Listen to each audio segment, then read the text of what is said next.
Hey everybody, it's Jason Blaha here, and it's time for another workout. And today was max effort bench press day. Benching felt a little tough, but I got it. Estimating based upon where I'm at, I'm going to be honest, I don't think my bench has gone up more than 5, maybe 10 pounds. But I'm leaner, and I'm probably about 1 pound lighter in terms of body weight since the last time I tested my bench, so I'm fine with that. I do know I've got to keep working on all these movements, and I feel like I'm getting my assistance movements more dialed in. I'm getting stronger at them. But I'm noticing more and more that I do feel my chest is more of a weak link on the bench pressing. And the only reason I state that is because when I do these heavy presses, I feel it more and more in my pecs. Same thing, when I do heavy floor pressing, I feel 100% of the tension in my pecs now, which tells me that my triceps are getting stronger. And I know based upon the accessory work today, my triceps are getting stronger. That doesn't mean I back off on the triceps. It just means that I make sure that my chest is getting plenty of work on my dynamic effort day. And it doesn't mean I won't even eventually rotate more tricep stuff in. I might even pull the dips out, and since I'm going to have the buffalo bar for speed work, I might even pull them out, because that's going to give me a deeper stretch on the chest. This one was a little grindy, but it should be, because it's the lockout. And for those curious, that is 57 pounds of chains. 57 pounds of chains. But, you know, that tells me, looking at that it's very possible that my bench is only up 5 to 10 pounds. And that's okay. I'm going to keep working all these various assistance movements, and we're going to get it there. Now, today I'm not that worried about getting a lot of volume for the floor press. I started with the 275, and 5 reps was really hard. And then I started having to drop reps. And I was like, well, do I want to reduce weight, or do I want to keep the tension the same? And I'm like, no, I'm going to need to keep the tension up. This is max effort day. I need the mechanical tension. I can always get the chest volume on my dynamic day, right? My chest needs the mechanical tension. I've got to keep that weight heavy. And if that means going down to triples, then we go down to triples. But this tells me there, based upon, because that was pretty much a 5 rep max, and I felt like I couldn't replicate it for a second set. Like I did 4 and then 3 and then 3. And it tells me that's my true 5 rep max. Well, if you plug that into a calculator, that shows that my floor press max is pretty much where it was last time I built up the floor press and then tested it. So we've got to keep building these muscles up. Now, I know that I've got to keep beating my triceps. I need bigger and bigger triceps.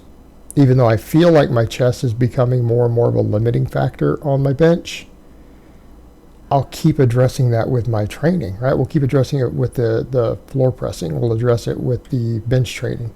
We'll address it by doing the fairly high volume speed work, rotating in the buffalo bar to get the deeper stretch. We'll keep addressing it, right? And I think particularly taking something like a floor press, which I really feel hammers my chest super hard. And we'll build that strength and that tension on the chest with stuff like this, because this does beat my chest up. And I've always said that with the floor press. And I'll keep doing a lot of supplemental lifts for those triceps.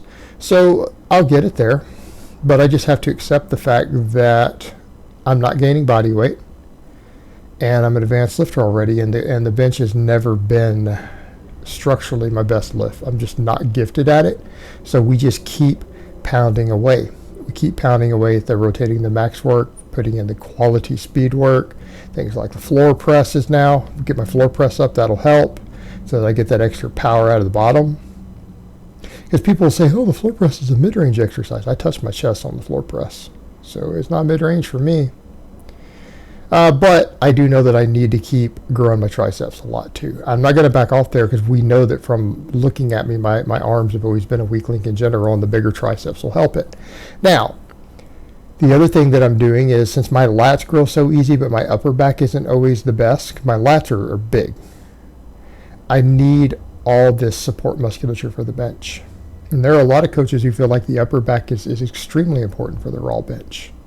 So I'm doing a little bit wider grip here. I'm rowing to the upper chest, doing these strict rows, and I'm doing a fair amount of volume on them now. All right, we're going to do them twice a week. I need to keep building all that musculature. I need more rear delt, more mid trap, more upper trap, more rhomboid. I mean, obviously lats and stuff help, but I've got to really thicken up my upper back. That's going to help my bench press. So we can't leave anything off the table. We've got to make it all grow. as best that I can without bulking. But again, I'm successfully recomping, and it's becoming more and more obvious at this point. And, you know, it is what it is. It's coming along slowly but surely.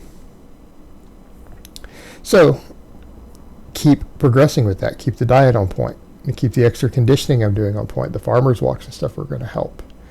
But got to build that upper back. Got to build the rear delts. Right? This is critical. It's really critical. So that I can get tighter on the bench. It'll help give me that extra pop off the bottom. And in addition to all of that, obviously I need my pecs to get bigger. But I need my pecs bigger in a way that's good near the bottom of the bench. I need them to help me pop out of the bottom. So that floor press is going to help. And then I need to just keep beating the triceps, because my triceps still are not particularly big. Like, I don't have big arms relative to my size.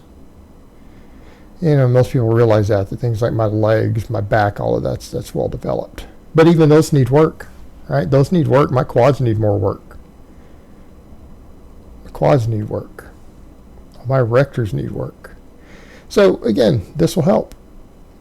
Really, really useful. So I'm going to keep working on it. And the benefit of this is because I'm having to use a little bit lighter weight with the wider grip and everything else, it's not as hard to recover from. So I can come in and do, you know, 6 quality sets of this twice a week. We're getting in 12 sets of rowing. That's a pretty large amount of volume, but it's still quality volume. We're not in the junk volume range, and it's easy to recover from. But people have to remember how much pulling, how much deadlifting, how many good mornings and stuff I do every week. So that does affect the back. Affects the back a lot. So really what we're getting here is just specializing in what we need the most for my bench. Because my back in general, my lats will grow no matter what I do. I could literally stop rowing and do nothing but deadlifting and stuff like that, and my lats would grow. It's just the nature of the beast, me personally. But this still works the lats.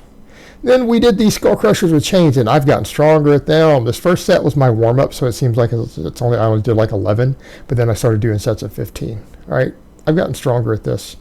And I ended up taking it out to 4 sets pretty much to failure. It takes me a bit to get myself adjusted on the bench.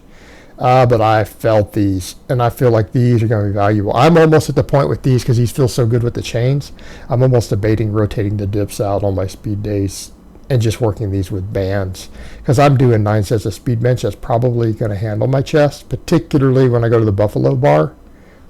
I have a feeling, based upon the biomechanics, when I do speed bench with that Buffalo bar, my chest is going to be unable to handle anything else. And if that's the case, if that's how it feels, I'm going to call it now for a few days from now, for Friday. I'm going to call it now. If that is the case, then I will definitely skip dips and figure out how to do these with bands. And then we'll rotate these with chains and bands like the other movements. But I'm getting stronger at this. And I mean, you talk about an exercise that just gives me this dull ache that just hits my tricep in a way I'm not used to. Like I said last time when I performed this, when I was able to a couple weeks ago before that deload, I'm like, this lift is phenomenal. And there's no tendon issues. So I mean, if you want to talk about an exercise you could do a lot of volume on and a lot of weight on, because of that lockout for your triceps, that works all 3 heads. Because if you look at it, at the rotation of it, it's all 3 heads are getting hit. The complete tricep exercise. Yes, some guys would say it seems bench specific, and it is, but it really does hit all 3 heads. But there's no stress on the tendon. So this is going to be really easy for people with tricep tendonitis, especially you middle-aged lifters, guys. This might be your go-to. Doing this with chains. But I'm going to have to increase the weight on this. So today I just did a bunch of volume, and some of these ended up being like 15 reps. I have to add another chain, so bring it down. But those other chain, the next chain over is only another 12 pounds. People are curious. Those are 17.1 pound chains, 2 of them on each side. So it's just over 34 pounds. So I think if I bump it again to another 12 next time, because I'll be stronger next time I do these probably, because I'll have adapted, hopefully. The reps will come down. But today it ended up being a lot of reps, higher reps than I usually want to go on a lift like this. But I'm getting into the groove of doing those. And so it is giving kind of more of a pump. But my triceps were lit. And we did the laterals. This was like 4 sets of 10 to failure. This is pretty much a weight that is like my 10 rep max. So you guys notice I'm struggling near the end, and I might have to cheat a little more.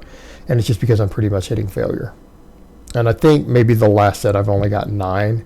So, and I just used the same weight on these I used on the skull crushers, because I already knew I was gonna, it would probably might be a little bit light for those. So I just loaded up the weight I was going to use for these later, and just worked with it to see where it was, just to get the volume in. And yeah, it'll do the job. So I think, again, max effort day, really hammering in the heavy floor presses after the bench to work my chest and really get that chest working out of the bottom after the chain benching, and then finishing off my triceps. Way to go for that. Then we've got to do all the supplemental stuff. We need the upper back.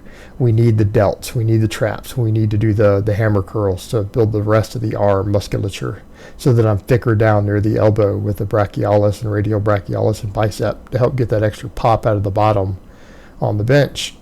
And that's one of the things I've always tried to tell guys that seems to be the case. Guys with big arms have an easier time benching, and it's not because all of those muscles are primary movers.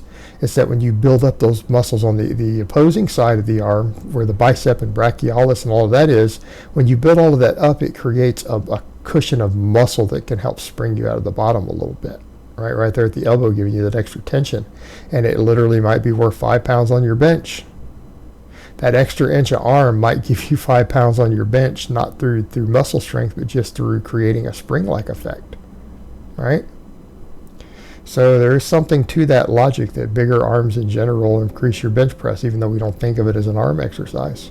And it kind of shows what we've always said. The bench press is really just a test of your upper body musculature. So the thicker everything is, in general, the more you're going to be able to bench. It is so muscle dependent compared to a lot of other lifts. It really is. And then I finished off with these chain hammer curls. Yeah, these were heavy today. These were sets of 8. So I went heavy, but that's good. I want that extra tension for now, and I can always do higher volume with bands if I need to. So I hope it has been informative, and I will talk to you guys next time.